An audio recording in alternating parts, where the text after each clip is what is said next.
Given the functions f and g, find g composed with f at x and then evaluate g composed at f at these two domain elements. Let's first remember that in order to evaluate the g composed with f function, the f function is plugged into the g function.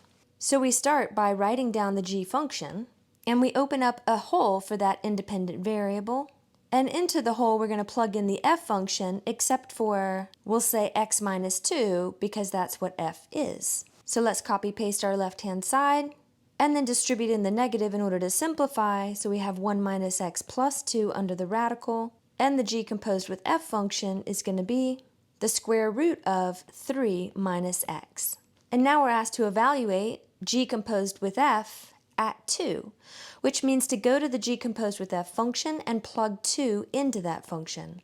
So the g composed with f function is 3 minus x, and we plug 2 into the independent variable spot. And so g composed with f evaluated at 2 is going to be the square root of 1, or just 1. Now in part C, when we're asked to evaluate g composed with f at 4, again we start by writing down the g composed with f function with a hole for the independent variable, and we plug in the domain element that is indicated inside here. But this time we see that when we evaluate this, we get the square root of -1, which is an imaginary number.